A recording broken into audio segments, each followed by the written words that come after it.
Seja bem-vinda, seja bem-vindo ao Pod Contas, o podcast da Escola Paulista de Contas Públicas, vinculada ao Tribunal de Contas do Estado de São Paulo. Você já pensou na relação entre improbidade administrativa e a atuação dos tribunais de contas? O nosso convidado de hoje desenvolveu sua tese de doutorado sobre o assunto. Eu sou Patrick Rafael Comparoni, servidor da EPCP, estou acompanhado do meu amigo Leandro Dalolio, coordenador do Observatório do Futuro, e hoje nós temos o prazer de receber Ismar Viana, auditor de controle externo no Tribunal de Contas do Estado de Sergipe. Ele vai falar conosco sobre sua tese de doutorado, intitulada Improbidade Administrativa e Controle Externo exercido pelos Tribunais de Contas, pressupostos de validade e regularidade da competência cientificadora. Nosso convidado é professor, advogado, palestrante e autor. Ismar também é membro permanente do Conselho Consultivo da Associação Nacional dos Auditores de Controle Externo dos Tribunais de Contas do Brasil e, neste ano, tomou posse como conselheiro do Instituto Brasileiro de Direito Administrativo. No âmbito acadêmico, é graduado em Direito, em Letras, especialista em Direito Administrativo e em Direito Educacional, mestre em Direito e recentemente defendeu sua tese de doutorado, assunto desse podcast, na Pontifícia Universidade Católica de São Paulo. Ismar, seja muito bem-vindo e obrigado por participar do Pod Contas.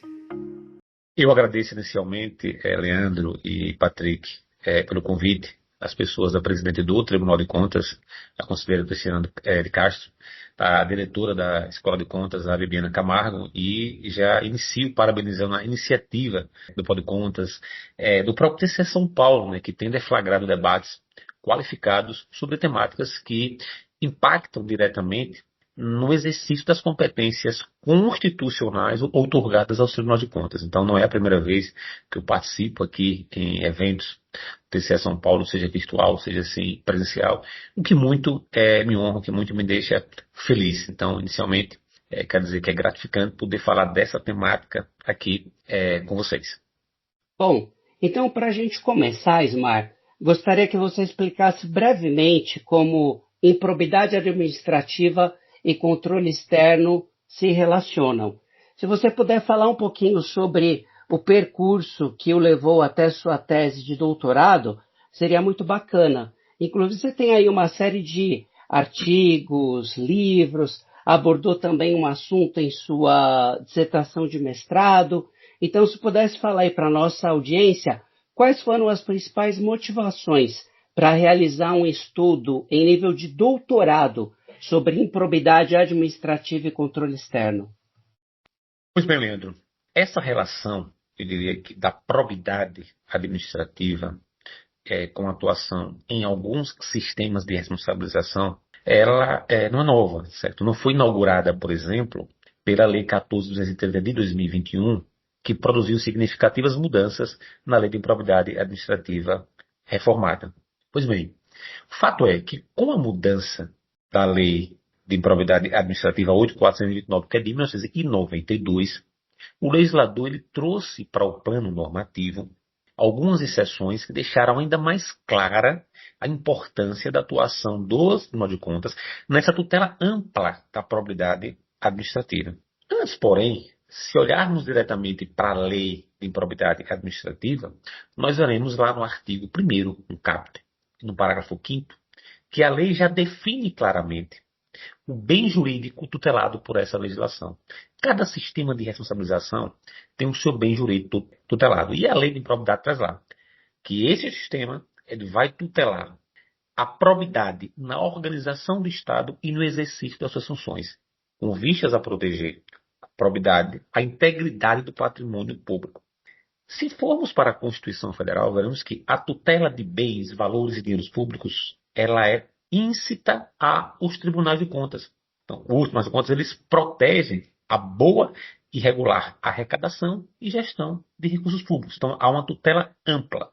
Se olharmos detidamente as hipóteses normativas dos artigos 9º, 10 e 11 da Lei de Improbidade, o artigo 9º, ele busca responsabilizar o enriquecimento ilícito, artigo 10, o prejuízo financeiramente quantificável ao erário, e o artigo 11, aquelas ofensas graves aos princípios regentes da administração pública. Então, se olharmos cada hipótese normativa lá, veremos que a atuação do Tribunal de Contas se encontra ali contemplada em diversos dispositivos, diversos incisos desses artigos. Então, ainda que não fosse isso, o legislador colocou expressamente agora, no artigo 21, parágrafo 2º, que as provas produzidas nos órgãos de controle e as correspondentes decisões deverão ser consideradas pelo juiz quando for condenar um agente num sistema de responsabilização por ato de improbidade. Fato, Leandro e Patrick, é que antes dessa mudança normativa, nós tínhamos nesse artigo 21 uma simples menção normativa lá que a aprovação ou rejeição de contas, ela independe, certo, para fins de sancionamento de um agente público ou privado no manejo de recursos públicos no campo da improbidade. Então, antes da mudança, nós tínhamos esse dispositivo lá que permaneceu com mudança. Ocorre que, com essa inserção no parágrafo 2º, trouxe, eu diria que o ônus argumentativo decisório, ou seja, um elevado ônus argumentativo decisório para o juiz, ainda que o agente tenha lá a sua aprovação de contas, a sua rejeição, o juiz vai ter que considerar as provas produzidas e as decisões. Então, antes das mudanças, os ministérios públicos já solicitavam ao Tribunal de Contas essas instruções, essas decisões, para instrumentalizar ações de improbidade. Hoje, isso é mais do que um ônus, é um dever do julgador considerar. Então, digamos que algum agente ele tenha as suas contas aprovadas, por exemplo, pelo Tribunal de Contas, o juiz na improbidade vai ter que justificar adequadamente. Claro que não há uma vinculação, mas há um dever de motivação, o porquê ele vai condenar esse agente por um ato de improbidade administrativa quando o Tribunal de Contas aprovou aquele ato, a regularidade daquele ato. Veja que, muito embora o artigo 21 ele coloque lá que independe, o parágrafo 2º que está dentro desse dispositivo trouxe esse dever para o julgador. Então, as instruções, a partir disso, elas devem ter um elevado grau de aderência ao texto constitucional.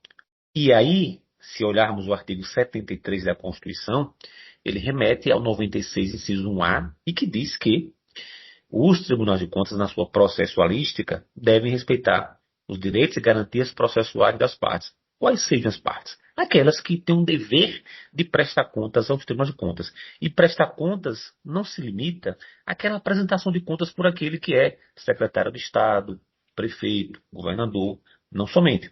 É possível que algum agente privado, mas que tenha manejado recursos públicos, também tenha esse dever de prestar contas.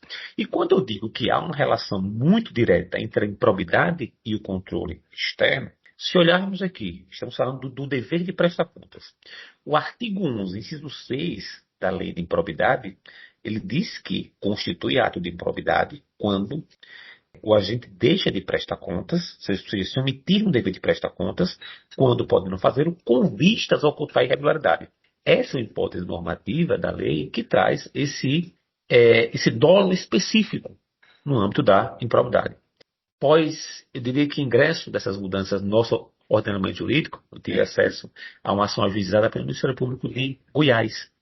E lá, em Goiás, aconteceu que um agente, ele reiteradamente deixou de atender a uma requisição do Tribunal de Contas, e não apenas uma prestação de contas. Então, nesse caso específico, a omissão do dever de prestar contas, ela constitui uma irregularidade no controle externo, que seja a reprovação do ato, a irregularidade de um ato de contas. Só que essa mesma omissão no dever de prestar contas, se no processo do Tribunal de Contas restar configurado, por exemplo, que houve uma reiteração do descumprimento. A título de exemplo, digamos que foi deflagrada alguma denúncia. Algum cidadão, no exercício do controle social, com base no artigo 74 da Constituição, ele provoca o TCE São Paulo, indicando que há um indício de irregularidade atribuído àquele gestor.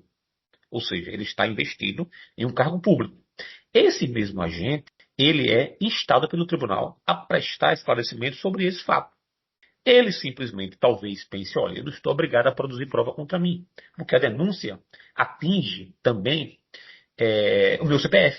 E aí ele simplesmente está diante de uma situação em que ele pode invocar o direito ao silêncio, na percepção dele, só que ele esquece que há um dever de prestar contas. Então ele não pode se eximir de prestar contas ao tribunal. Nessa situação, ele é o mesmo denunciado. Veja que o dispositivo da lei de improbidade, ele indica que, com vistas a ocultar irregularidades. Então, se ele se nega a cumprir essa requisição e ele é o próprio denunciado, há um indicativo de que essa negativa se deu com vistas a ocultar irregularidade. Então, portanto, esse mesmo agente, ele passa a responder no Tribunal de Contas por uma irregularidade, que é omissão do dever de prestar contas, mas que essa omissão não exige esse especial fim de agir, que é com vistas a ocultar irregularidade, diferentemente do que há na improbidade. Mas o fato é que os Tribunais de Contas, assim como esse exemplo de Goiás, para caracterizar essa reiteração, esse dolo, reitera essa requisição. E o gestor, ele insiste em não responder. Então, nesse caso, o que é que o Tribunal de Contas vai fazer? Ele está diante de uma irregularidade e, hipoteticamente, se enquadra em um dispositivo da lei de improbidade. Nós temos, Leandro e Patrick, um dever institucional previsto na Constituição de os Tribunais de Contas cientificarem, né? E essa cientificação não é mera comunicação, eu explico mais adiante, ela impõe que o Tribunal de Contas, quando apurar uma irregularidade que ele identifica que há um abuso ali, ele tem um dever de cientificar ao Ministério Público competente, porque isso, nessa hipótese, nesse exemplo aí, configura improbidade, e também, hoje, ao ente federativo lesado, ou seja, a advocacia pública. Digamos que nesse exemplo que eu trago, seja relacionado a algum secretário de Estado. A PGE de São Paulo vai também ser cientificada e o Ministério Público. Isso porque, a despeito da lei de improbidade administrativa reformada não ter colocado expressamente no texto normativo a legitimidade da advocacia para poder ajuizar essa improbidade, o fato é que o Supremo Tribunal Federal, na DI 7036, entendeu que as advocacias públicas também são legitimadas. Então, essa cientificação, ou seja, o Tribunal de Contas, apurada essa omissão no dever de prestar contas e tendo indicativos de que também pode haver uma subsunção, um enquadramento nesse inciso 6 do artigo 11 da Lei de Improbidade, vai cientificar. No plano constitucional, há o 71, inciso 11, que traz isso. No plano infraconstitucional, a própria Lei de Improbidade também traz isso no artigo 7º, que põe essa cientificação, certo? De qualquer instituição, qualquer ente público, identificada essa irregularidade que configura ato de improbidade, cientificar outro sistema. A pergunta que se faz é, será que essa cientificação ela vai se dar no primeiro momento em que o tribunal identifica essa irregularidade potencialmente enquadrável com improbidade? E aí é que surge o objeto específico da tese, a partir de uma leitura sistemática do texto constitucional e à luz de uma processualística adequada, até porque o texto constitucional, quando ele fala em devido processo legal, ele não se limitou ao processo legal, devido, e devido é justo e adequado, razoável.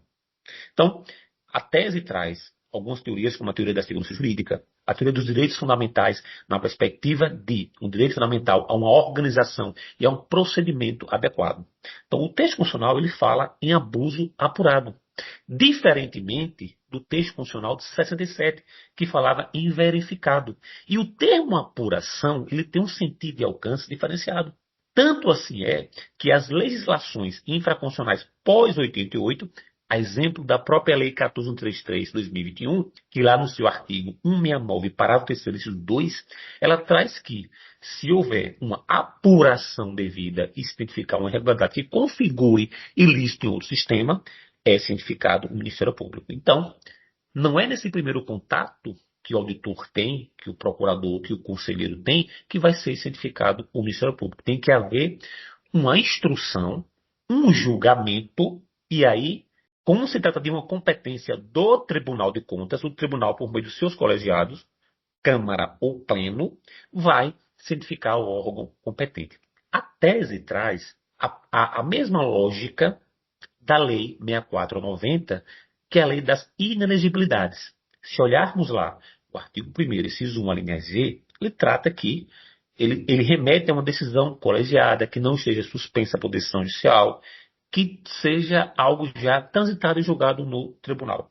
Mas, Ismar, isso inviabiliza uma comunicação interinstitucional entre Ministério Público, Advocacia e Tribunal de Contas, dada a potencial ocorrência da prescrição da pretensão punitiva em outro sistema, e já antecipo para vocês que não é possível sim haver esse compartilhamento. Só que esse compartilhamento ele não se confunde com a cientificação. Por quê? A tese defende que esse ato de cientificação é um ato de controle externo, assim como um ato judicial, assim como um ato legislativo e assim como um ato administrativo, ou seja, ele é dotado de efeitos jurídicos. O ato de controle externo é uma espécie de ato jurídico. Então, quando o Tribunal de Contas materializa essa competência constitucional lá no 71, inciso 11, ele precisa ter uma instrução encerrada e um julgamento. Aí sim eu teria abuso apurado. Isso porque essa competência ela se encontra lá elencada, assim como as demais competências, como a do 71.4, de auditoria e inspeção, assim como a do 71, inciso 1, de apreciar contas, assim como a do 71.8, de aplicar sanção e de imputar débito. Então, ninguém sai aplicando sanção e imputando débito monocraticamente. Então, o legislador constituinte originário optou pelo sistema de Tribunal de Contas. Nós temos no mundo 2 sistemas de controle do setor público, de auditoria do setor público. O de auditoria geral e o do Tribunal de Contas, que é um órgão colegiado. A leitura, a literalidade do artigo 71 é clara. Ao Tribunal de Contas compete. Não disse o legislador constituinte que é o conselheiro compete, que é o auditor de controle externo compete ou que é o procurador compete. Então, há que se reconhecer, à luz dessa leitura sistemática, de que há uma colegialidade processual decisória. Então, a tese busca, primeiro, trazer uma definição, sentido e alcance dessa competência cientificadora. Então, assim, buscamos densificar normativamente em que consiste essa cientificação. E trabalhamos em tópicos próprios lá, esse compartilhamento, essa atuação entre diversas instituições, que inclusive tem base normativa no princípio da cooperação, já previsto no CPC. O próprio CNJ, desde 2020, já tem uma resolução, a 350, que traz essa possibilidade das instituições se comunicarem entre si. Claro que cada uma dentro do seu plexo de competências. Eu não posso, por exemplo, pegar um auditor de controle externo e fazer com que ele materialize uma competência institucional do Tribunal de Contas dentro do Ministério Público comum. Ou seja, se eventualmente precisar ter uma cooperação, que sejam instaurados processos próprios no Tribunal de Contas e um inquérito civil ou um procedimento investigativo prévio no Ministério Público. E aí é um compartilhamento de elementos de prova ou de elementos de informações, que não se confunde, reitero, com essa competência cientificadora, que é uma competência própria e que o Tribunal de Contas ele vai cientificar após o julgamento. Tem diversas hipóteses, inclusive a tutela do concurso público, artigo 11, inciso 5 da Lei de Improbidade Reformada. E a fraude ao concurso público não é só a fraude no certame em si, é quando há contratações temporárias fora do permissível constitucional e legal. Então isso pode, à luz do próprio STJ, configurar um ato de improbidade. E a Constituição outorgou aos tribunais de contas uma competência própria de apreciar para fim de registro os atos de admissão de pessoal, aposentadoria, reforma e pensão. Ou seja, se olharmos o que é a organização do Estado, ou seja, inicialmente, eu trouxe que o sistema de probidade ele tutela a probidade na organização do Estado. E esse tópico específico na Constituição envolve do artigo 18 ao artigo 43. E aí passamos pelo artigo 37, 2, 5. Então, o Tribunal de Contas ele atua diretamente, interligado com essa tutela da probidade na organização do Estado e no exercício das suas funções, as licitações, as contratações públicas. E, para além disso, então, a tese ela traz essa interação entre os sistemas de controle externo exercido pelo Tribunal de Contas e a improbidade, mas também com reflexos no sistema de responsabilização eleitoral. Em que tópico? Nós temos na lei das inelegibilidades 2 citações à improbidade administrativa. Uma na linha G, que é a inelegibilidade de contas, e outra na linha L, que é a condenação por ato de improbidade. Mas, se vocês forem fazer uma busca no TCE, verão que parcela significativa das inelegibilidades, e a tese traz dados nesse sentido também, decorre de julgamento pelos tribunais de contas. O que traz esse dispositivo da lei das inelegibilidades? Se houver um julgamento no Tribunal de Contas e que a irregularidade configure ato doloso de improbidade, esse agente ficará inelegível. Então, veja que a tutela da probidade administrativa, ela é íncita à atuação ordinária do Tribunal de Contas, porque quando eu digo que há um dever de tutela da probidade de todas as instituições, não estou aqui a dizer que o Tribunal de Contas ele responsabiliza o agente para fins de ato doloso de improbidade. Não é, porque essa é uma responsabilização judicial. Entretanto, perceba que a tese também traz diversas decisões do TSE e demonstram que a decisão do Tribunal de Contas ela abre um tópico específico dizendo que aquela irregularidade ela configura em tese ato de improbidade. Então, o Ministério Público pode deflagrar o inquérito civil para apurar para fim de improbidade e o sistema de responsabilização eleitoral também para fins dessa adequação normativa à linha G. Então, me parece que há insumos suficientes para demonstrar essa ligação, essa interação do controle externo exercido pelo Tribunal de Contas com o sistema de responsabilização por ato de improbidade administrativa, com reflexos no sistema de responsabilização eleitoral naquilo que toca em condenação por irregularidade que configure ato doloso de improbidade.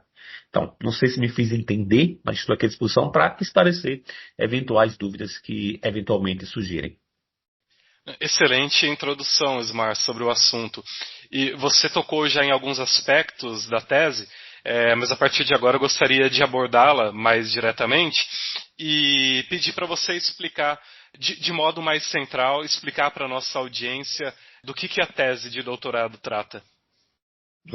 A tese ela trata dos pressupostos de validade e regularidade do exercício dessa competência cientificadora. Então, retomando, definir o que é a competência cientificadora é o ponto de partida. Então, essa competência cientificadora, ela está prevista no plano constitucional, no artigo 71, inciso 11. É bem verdade que lá fala representar. E aí eu explico o porquê cientificar, e cientificar não é meramente comunicar. Para o direito, a intimação tem um sentido de alcance, a citação tem também outro sentido de alcance, e assim como é a cientificação, eu trago na tese que essa cientificação é um ato de controle externo que vai ocorrer após a observância de um devido processo legal. Então, é um ato do tribunal e que, não tendo sido observados os pressupostos de validade e regularidade, essa competência cientificadora, ela padece de vício de legalidade. Então, trato aí, primeiro, a competência do agente para poder auditar, para poder investigar, para poder instruir o processo. A competência do Tribunal de Contas em apurar aquela irregularidade no âmbito do controle. A aderência do processo ao princípio da ampla defesa do contraditório, da segurança jurídica, diversos princípios do direito administrativo sancionador, para que essa competência ela tenha uma validade. Isso porque diversas pesquisas no Brasil abordam a vedação ao bis in idem, certo? Ocorre que o Brasil adota a independência entre as instâncias. Me parece que negar essa independência entre as instâncias não vai contribuir, eu diria que com esse debate em torno de tutela ampla da probidade administrativa. Então, o sistema de responsabilização por ato de improbidade ele é autônomo. O sistema de responsabilização no Tribunal de Contas ele é igualmente autônomo. E a tese traz o conceito de sistema de responsabilização até a luz daquilo que traz o professor José Roberto Pimenta Oliveira, que o Tribunal de Contas ele tem o bem jurídico próprio tutelado, ele tem um processo, ele tem sanção própria, é um órgão autônomo. Então, ele é um sistema autônomo de responsabilização. Então, esse ato de cientificação ele deve cumprir esse pressuposto de validade e regularidade no exercício das competências do Tribunal de Contas. Então, temos essa competência cientificadora no plano constitucional, que é o 71, inciso 11, e temos também aquilo que a tese traz, que é a competência cientificadora infraconstitucional, que está prevista, ou seja, eu trato de forma geral, ou seja, competência infraconstitucional geral, que está prevista nas leis orgânicas dos tribunais de contas. Então, adota o TCU como parâmetro, até por conta da simetria constitucional. O artigo 75 manda que os tribunais de contas dos estados e municípios sigam esse modelo de fiscalização e de estrutura e de funcionamento do TCU, e a lei lá do TCU, ela reproduz aquilo que está no texto constitucional e avança. avança a ter que indicar o ato inquinado e definir responsabilidades. O que reforça a tese de que essa cientificação não é uma mera comunicação. Ela precisa tratar, indicar aquele ato inquinado, porque o Tribunal de Contas entende ainda que, em tese, que aquela irregularidade configura ato de improbidade. Precisa dizer qual foi o agente responsável pela prática daquele ato. Isso porque essa cientificação ela não se confunde com uma mera comunicação de um agente público, monocraticamente falando, por exemplo, no PAD, que identifica algum ato como sendo potencialmente um ato de improbidade. A recepção dessa cientificação funcional não se confunde com a recepção de uma cientificação institucional. Perceba que, imagine Ismar, como são de promotor de justiça, ele recebe uma decisão do TCU em que há um órgão de auditoria e instrução que indicou aquela irregularidade, abriu o contraditório, o agente exerceu ampla defesa, o auditor concluiu, encerrou a instrução, passou pelo Ministério Público de Contas, que atuou junto ao tribunal, o relator, em seu voto, ele valorou isso, levou a pleno, o pleno colegiadamente acolheu. Então, não se trata de uma cientificação funcional comum. Então, eu trato da cientificação funcional no 71x11 e trato de todas as leis orgânicas, dos 33, afinal de contas, e tratando da cientificação geral. E trato também da cientificação especial, infraconstitucional, trazida em diversas legislações. E aqui traria como exemplo o próprio artigo 7º da Lei de Improbidade Administrativa Reformada, que impõe esse dever de cientificação. Reitero, o artigo 169, parágrafo 3º, inciso 2 da Lei 14.133, que é a Lei de Licitações de Contratos, que também põe essa cientificação e traz lá o termo, após a apuração, individualização de condutas. Então, assim, não é uma mera comunicação, preciso apurar num processo sancionatório próprio. A própria lei das eleições, que traz lá no 11, parágrafo 5º. Ou seja, os tribunais de contas têm o seu prazo para poder enviar a relação de gestores que tiveram contas julgadas irregulares. Diferente da Lei Complementar 6490, essa cientificação não fala em ato de improbidade. E por que não fala? A Lei 6490 ela foi alterada em 2010 pela Lei Complementar 135, a famosa Lei da Ficha Limpa, e que mudou esse texto normativo, passando a exigir ato doloso de improbidade. Ocorre que, nesse período, esqueceram de modificar a Lei das Eleições, que trata dessa relação de gestores, a famosa relação de contas, entre aspas, de gestores inelegíveis. Na verdade, o Tribunal de Contas ele não reconhece a inelegibilidade do agente. Ele, basicamente, ele cientifica a outros sistemas, olha, esse agente aqui, ele teve contas julgadas irregulares. Ocorre que a tese defende que essa cientificação não deve ser tão somente de gestores que tiveram contas julgadas irregulares. Não. É preciso que a finalidade desse artigo 11, parágrafo 5º da Lei das Eleições é exatamente fazer com que essa linha da 6490 do artigo 1º, inciso 1, ela possa ser concretizável. Então, defendemos que, a despeito de não ter havido mudança na 9504 de 97, essa relação ela só deve constar aqueles gestores que tiveram contas julgadas irregulares e a decisão do tribunal tenha reconhecido que, em tese, aquela irregularidade configura um ato de improbidade. Porque a finalidade dela é basicamente fazer com que esse agente ele possa ser reconhecido inelegível com base na Lei Complementar 6490. E tem essa exigência. Não é só uma conta irregular. É que essa irregularidade configurada de improbidade administrativa. E não foi sem razão que o TCU, na gestão do presidente Bruno Dantas, diante desses entendimentos do TSE, alguns consideram de que presume-se elegível o agente, se a decisão do tribunal nada falou sobre o enquadramento daquele agente ou daquele ato na Lei 6490. Então, o ministro Bruno Dantas, enquanto presidente, enviou um memorando aos órgãos de assessoria que passassem a considerar nas instruções. Ou seja, as instruções dos tribunais de contas, elas são conclusivas se o ato é irregular, se é irregular com ressalvas, se após a apuração há juízo valorativo de conduta para poder aplicar a sanção ao agente. Então, se aplica com base no 71, inciso 8 da Constituição, se aquela irregularidade enseja imputação de débito. Então, além desses consectários, que também a instrução não seja conclusiva quanto à cientificação ou não. Se olharmos as leis orgânicas dos tribunais de contas, e uso a lei orgânica do TCU, Artigo 1º, parágrafo 3º, inciso 1, da Lei Orgânica do TCU. Ela traz o quê? Que a decisão do tribunal ela é integrada pelo voto do relator. E o voto do relator deve constar necessariamente as conclusões dos órgãos de auditoria e instrução, o parecer do Ministério Público, os argumentos de defesa, e aí o pleno vai deliberar. Então, o pleno vai deliberar sobre aquilo que a instrução trouxe. Portanto, se o auditor entendeu que aquela irregularidade, em tese, configura ato de improbidade, o relator ele vai ter que valorar. Não há uma vinculação, até porque a instrução ela é opinativa.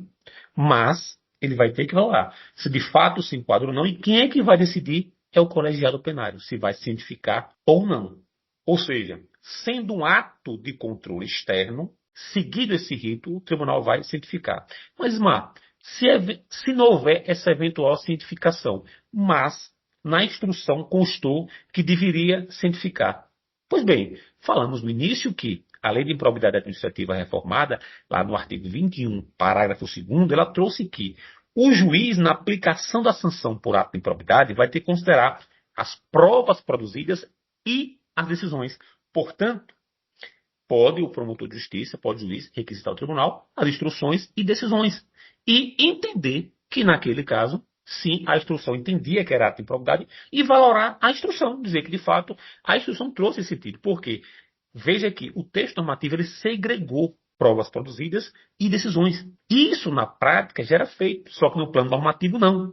Então, o legislador colocou no plano normativo essa segregação entre produção probatória e decisão. Por quê? Nós temos uma dialética processual em que, necessariamente, o relator ele pode não seguir a instrução, pode ter um posicionamento realmente diferenciado. Então, portanto, temos aí no plano infraconstitucional também a lei das eleições, temos, já falei, a lei 14.133 e as leis orgânicas dos Tribunais de Contas. Para além, já falei também do artigo 7º, que também é uma cientificação infraconstitucional, 7º da Lei de Improbidade Administrativa reformada. Então, há uma base normativa, eu diria que considerável, que já impõe essa cientificação.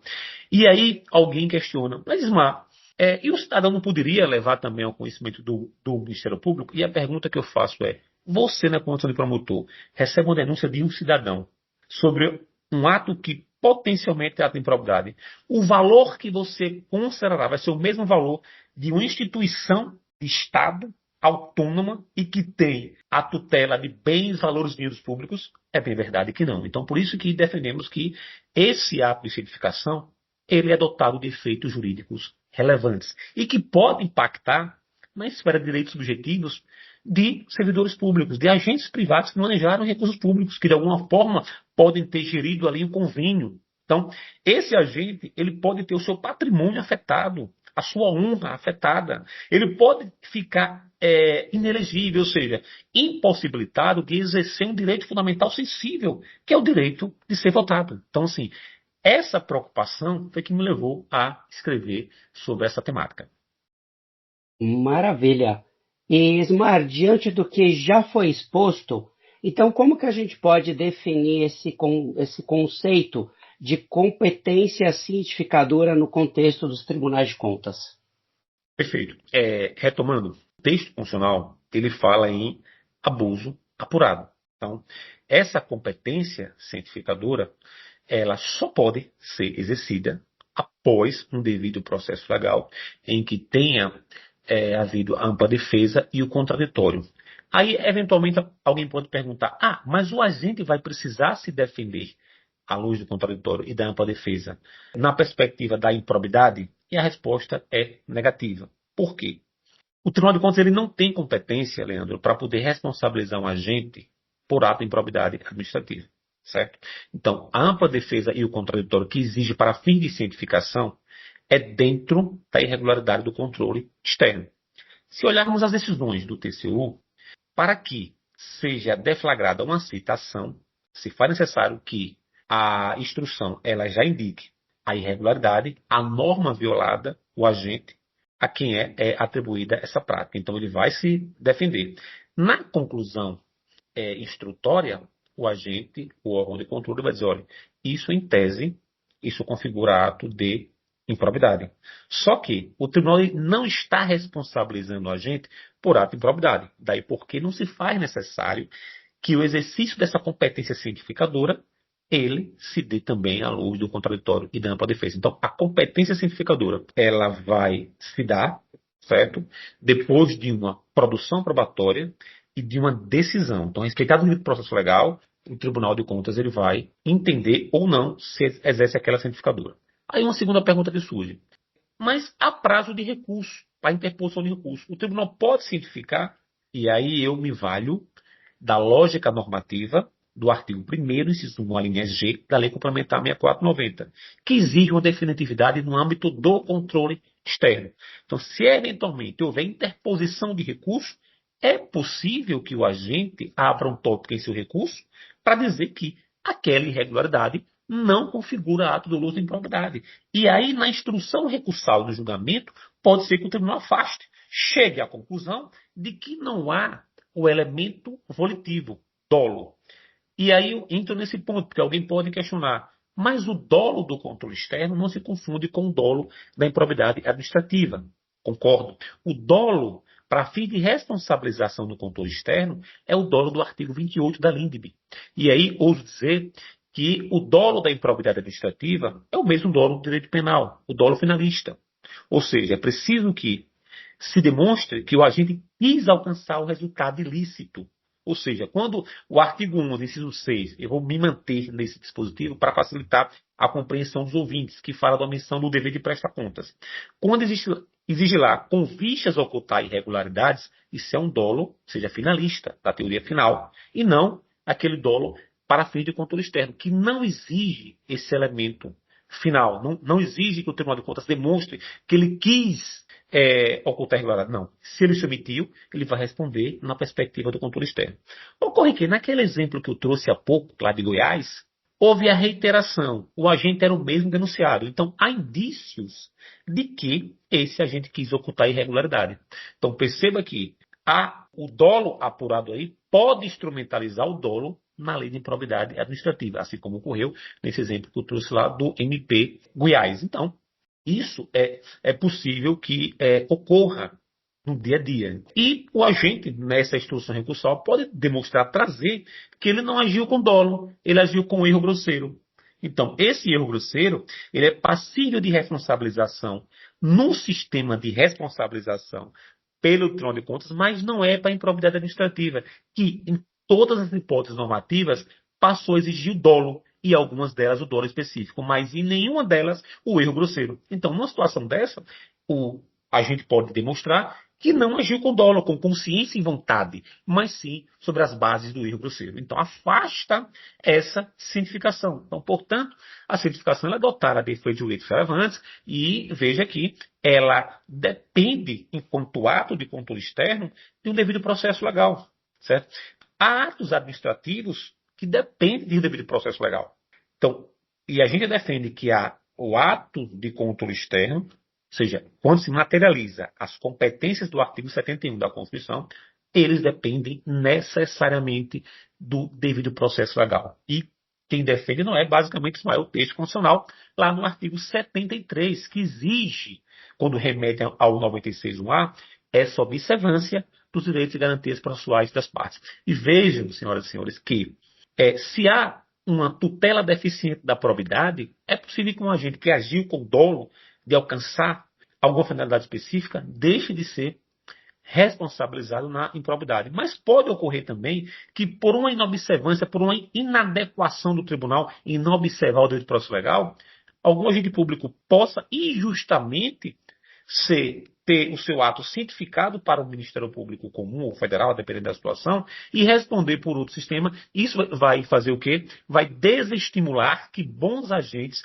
queiram ocupar cargos públicos. Costumo dizer que nenhum sistema de responsabilização, sobretudo agora o da improbidade administrativa, deve estar vocacionado a responsabilizar o incauto, deve responsabilizar o ímprobo, o corrupto. Então, assim, nem toda ilegalidade ela configura um ato de improbidade. Então, a tese traz a definição de moralidade, de probidade, e na linha do que os tribunais superiores já defendiam, que a improbidade é uma ilegalidade qualificada pela pecha da improbidade. Então, a lei de improbidade administrativa reformada, ela trouxe incrementos da petição inicial. Ela elevou o ônus argumentativo decisório, ou seja, não vai ser fácil daqui para frente demonstrar que o agente agiu com consciência e vontade.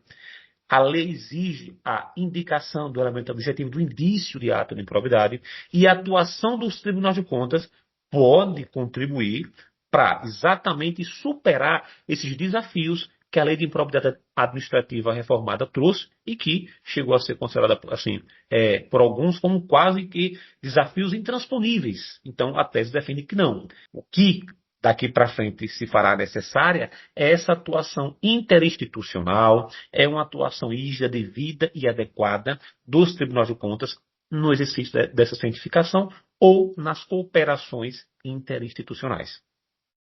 Muito bom, Lismar. Agora eu queria mudar um pouquinho o enfoque na próxima pergunta e falar de instrumentos consensuais adotados pelo tribunal. Os termos de ajustamento de gestão firmados por tribunais de contas são uma inovação recente, por exemplo, no âmbito do controle externo, e a sua tese aborda limites na utilização de instrumentos consensuais como esse. Então, eu gostaria que você compartilhasse suas reflexões sobre essa questão com a nossa audiência. Pois bem, primeiro ponto, a gente já inicia dizendo que a atuação dos tribunais de contas ela não é exclusivamente sancionatória. Ela é secundariamente sancionatória. A missão do Tribunal de Contas é prevenir a ocorrência de dano. E se eventualmente tiver elementos que possibilitem sancionar, ele vai sancionar. Diferente, por exemplo, de outros sistemas. Ou seja, o sistema de responsabilização por atos de improbidade.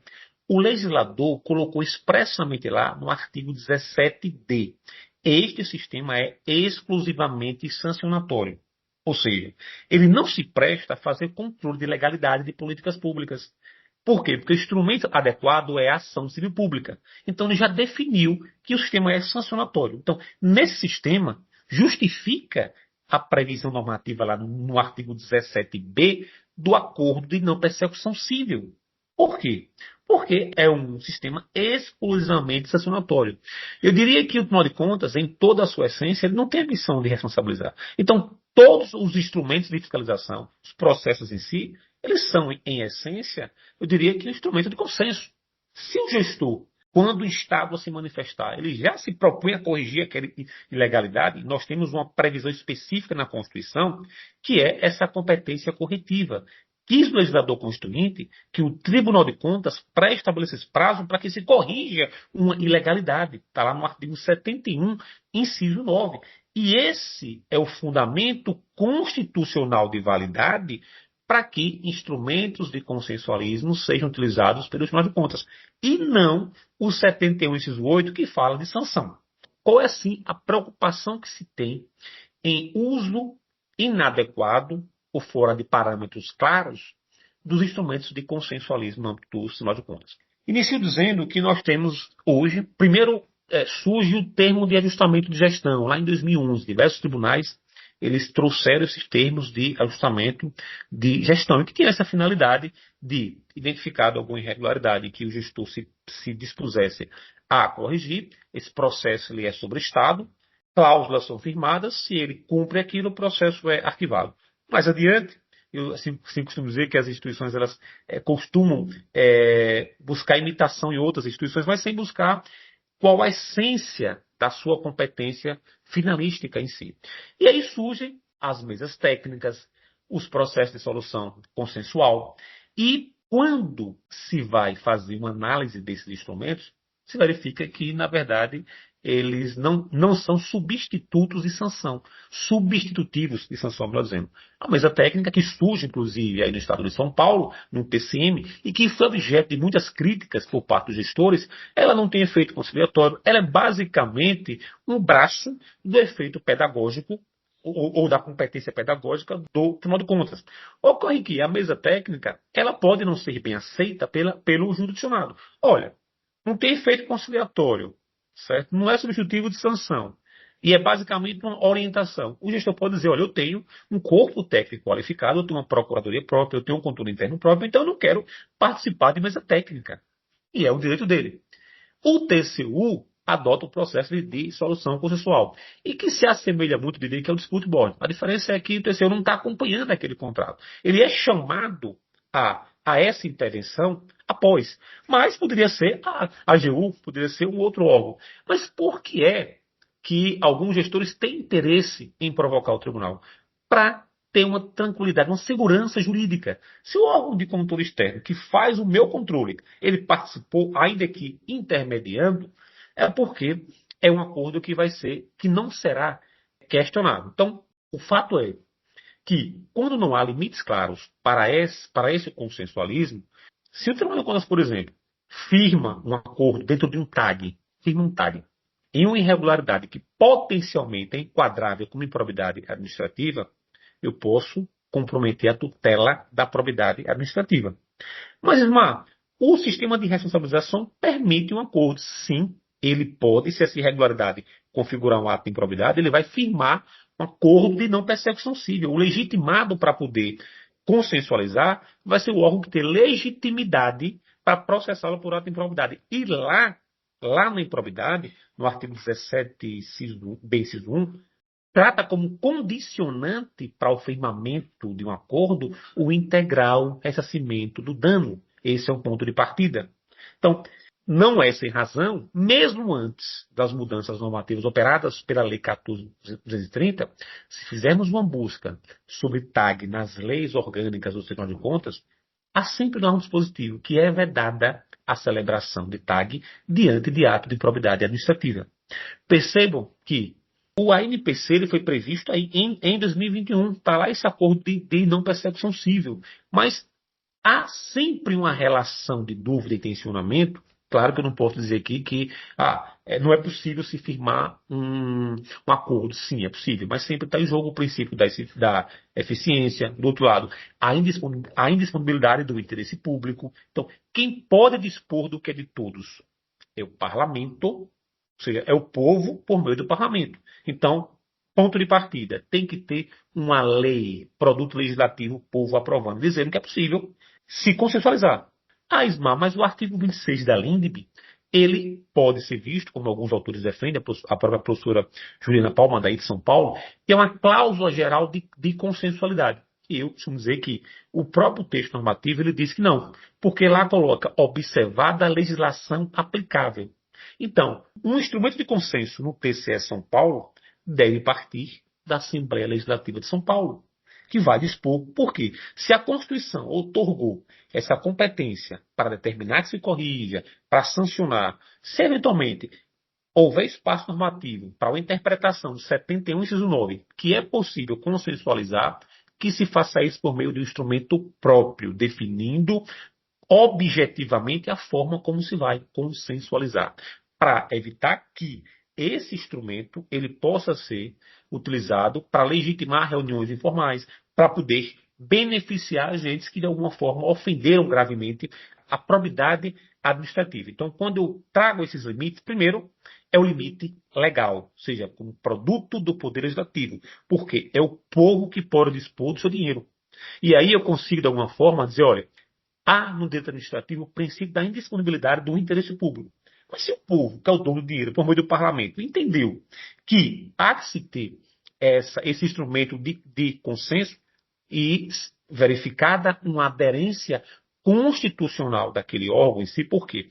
Defendemos que há um sistema autônomo de responsabilização no controle externo, que não se confunde com a improbidade. Uma coisa é um órgão autônomo, como o Tribunal de Contas é, como o Ministério Público é. Outra coisa é dizer que há um sistema autônomo de responsabilização. E os autores trazem isso. Olha, se aquele órgão ele pode aplicar uma sanção sem precisar de outro órgão para poder materializar, por exemplo, o Ministério Público, ele não pode aplicar sanção, ele depende do Poder Judiciário. O Tribunal de Contas não. O próprio tribunal ele vai apurar, ele vai ali, investigar, acusar, julgar e aplicar sanção. Então ele tem um sistema próprio. Mas tem duas hipóteses que o Tribunal de Contas ele não exerce sozinho. É o 71, inciso 1, que aprecia contas, e o 71.3, que ele aprecia atos para fim de registro. Nessas duas hipóteses, veja, não há sanção e não há imputação de débito. Veja, ou seja, tudo guarda uma lógica jurídica e normativa. Então, o Tribunal de Contas, ao aplicar a sanção, ao imputar débito, ao determinar a correção, ele não precisa de outros órgãos. Quando ele aprecia, mas não julga, aí sim que ele depende. Então, é bom deixar isso sempre claro. Não somos contra ao consensualismo. O que defendemos é que precisamos de instrumentos claros. E se a lei orgânica do TCU consta lá que a decisão é integrada pelo voto do relator e qualquer processo tem que ter a instrução, o parecer ministerial e o voto do relator, o consensualismo, por igual razão, também deve ter a necessária participação dessas três funções processuais para materializar a competência institucional do tribunal e não funcional de algum agente isoladamente. Portanto, defendemos que não cabe, por exemplo, algum relator monocraticamente consensualizar fora de um devido processo legal. Então, o que vai garantir essa legitimidade do consensualismo enquanto ato de controle externo é também a observância de um devido processo legal, para evitar que o tribunal, no exercício das suas competências, termine por não proteger adequadamente a probidade administrativa. Bom, excelente, Ismar. Com base em sua pesquisa, que implicações são vislumbradas para o sistema de responsabilização por atos de improbidade administrativa no Brasil? Quais são os principais desafios pensando no aprimoramento desse sistema? Pois bem, o sistema de responsabilização por atos de improbidade administrativa ele passou por reformulações e aí alguns segmentos acadêmicos defendem que houve uma banalização da improbidade, houve um uso desvirtuado desse sistema e que terminou por dar ensejo a essas mudanças normativas que foram operadas aí pela Lei 14.230. Costumo dizer que houve um incremento, né, das condições, eu diria que dos requisitos da petição inicial, houve um elevado, eu diria, se elevou o ônus argumentativo decisório do juiz também, houve uma dificuldade da demonstração tanto do elemento objetivo, do ato em si, quanto do elemento subjetivo. Por quê? Porque se passou a exigir o dolo, certo, específico em algumas hipóteses normativas.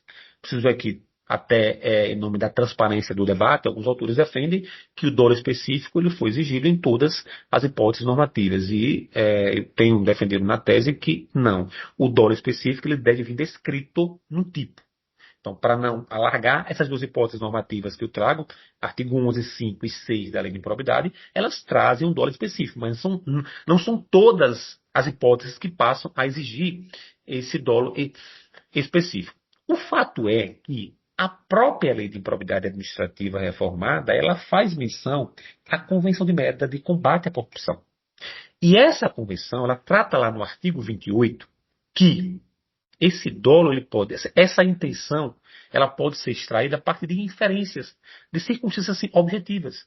Então perceba que, se a instrução do Tribunal de Contas, que analisa o dolo para fins de responsabilização do controle externo, ele traz elementos indiciados, ele indica o ato, ele indica o dolo para fins de controle externo, com base nesse artigo 28, o próprio promotor de justiça, o próprio procurador de Estado ou de município, quando for instrumentalizar, quando for propor ação de improbidade, já pode se valer dessas instruções para superar esse desafio trazido pela Lei de Improbidade. Se vocês assim observarem os debates hoje em torno da Lei de Improbidade reformada, a crítica é que há uma dificuldade muito grande de demonstrar esse elemento subjetivo. Mas por quê? Porque se parte do pressuposto de que apenas um inquérito civil é que vai extrair, por exemplo, esse elemento objetivo e subjetivo. Não se leva em conta essa cooperação interinstitucional. Então, parcela significativa das irregularidades que configuram o ato de improbidade, elas surgem nos tribunais de contas. Então, essas instruções e essas decisões, elas são insumos necessários para superar esses desafios. A própria Lei de Improbidade trouxe, em outras hipóteses lá, a compensação de sanções. Buscou, de alguma forma, mitigar esse risco aí, né, do bis in idem. Lá no artigo 21, parágrafo 5º, fala dessa compensação de sanção. O artigo 12, parágrafo 6º, da dedução do valor do dano. Ou seja, se o agente público ou privado ele foi condenado pelo Tribunal de Contas a devolver 1 milhão e, eventualmente, a apuração no âmbito da improbidade foi 1.200.000, ele só vai devolver 200. Então, há a comunicabilidade para fins de sanção, a comunicabilidade para fins de dedução de reparação. A dúvida é, será que poderia o sistema de responsabilização por ato de improbidade se imiscuir em outro sistema? É possível que o Tribunal de Contas compense uma sanção já aplicada pela improbidade? Sistemicamente falando, normativamente falando, isso é possível? Então são questões que são postas. O fato é que, na prática, o que vai ocorrer? Até dentro de eu diria que de uma empatia controladora, de uma racionalidade sancionatória. E que você, ministro do TCU, identificar que há uma identidade de fatos, objetos de apuração nos dois sistemas, e se já houve uma sanção lá, pode sim invocar esse 21, parágrafo 5º da Lei de Improbidade Reformada e compensar, deixar de aplicar a sanção, dado que ele já foi sancionado e essa multa já foi paga. Porque não é só, tem que condicionar ao efetivo pagamento, para que se tenha a compensação. Da mesma forma, se o Tribunal de Contas verifica que já houve uma condenação na improbidade e que já houve uma efetiva reparação, vai haver essa detração. Então, assim, são instrumentos que são postos normativamente que ensejam, eu diria que essa atuação interinstitucional para superar esses desafios. Então, essa necessidade de demonstração de um dano relevante à probidade, certo? Ou seja, para fim de processualizar uma ação de probidade, como é que eu vou construir isso na prática? Ou seja, as irregularidades, elas são, em regra, praticadas no exercício da função administrativa. E quem é que faz o controle externo do exercício da função administrativa? O Tribunal de Contas. Então, são instituições dotadas de expertise para construir se de fato há um dano relevante a configurar a improbidade ou não. Por quê? Muito embora o artigo 21 lá capte diga que independa da aprovação ou rejeição, na prática vai ser complicado um ministro do STJ, do Supremo, um desembargador, um juiz, condenar um agente diante de um ato que foi apurado e que no âmbito do controle externo, se essa irregularidade ela não foi potencialmente lesiva para gerar uma rejeição ou uma irregularidade de contas, como é que eu vou dizer que ela é danosa para ensejar uma condenação por improbidade? Então perceba que as exigências normativas trazidas pela Lei 14.230, elas reforçam essa cooperação entre tribunais de contas e sistema de responsabilização por atos de improbidade administrativa. Como o tempo realmente é curto, essas são as reflexões que eu faço em relação aos obstáculos, né? Eu diria que os desafios a serem superados com as mudanças normativas aí operadas pela Lei 14.230 de 2021, que impactou em significativas mudanças na Lei de Improbidade Administrativa, que é de 1992. Então nós temos o cenário lá, 92, que era de combate à corrupção, e fato é que hoje, eu diria que pós 2018, tivemos um marco, eu diria que normativo, e que impactou em mudanças no âmbito da processualização de instituições de controle, que foi a Lei 13.655 de 2018, que mudou substancialmente a LINDB. Então, se olharmos de lá para cá, a Lei de Abuso de Autoridade ela foi modificada, tendo como parâmetro, tendo como vetor de interpretação a LINDB. O sistema sancionatório na Lei de Licitações de Contratos tem um olhar voltado para a LINDB. A Lei de Improbidade Administrativa não seria diferente. Ela também tem esse olhar focacionado aí à própria Lei de Introdução às Normas do Direito Brasileiro, reformada pela Lei 13.655. Então, diversas passagens lá da Lei de Improbidade busca de alguma forma considerar os obstáculos e dificuldades reais do gestor. Então, esses obstáculos e dificuldades reais, eles são utilizados para fins como juízo valorativo de conduta, portanto, para sanção, e não para dizer que o ato ele é legal ou ilegal. Trocando em miúdos, se eventualmente alguém vai auditar lá um órgão, identifica que há uma desorganização estrutural, não há um controle interno instituído, o gestor, para que não seja sancionado, ele vai demonstrar os obstáculos e dificuldades reais enfrentados. Mas esses obstáculos, essas dificuldades, não se prestam a dizer que o ato vai ser legal. Não, o ato vai ser ilegal, ele só não vai ser sancionado. Encerro aqui dizer, a tese também trata o conceito de irregularidade no controle externo. Para nós, a gente não aplica a lógica do direito penal, a teoria tripartida. Para ser crime no Brasil, tem que ser fato jurídico, fato típico, antijurídico e culpável. Para o controle externo, para ser irregularidade, eu não preciso demonstrar que ele agiu com dolo ou culpa. Por quê? Ou dolo ou erro grosseiro. Porque essa análise é pressuposto de aplicação de sanção.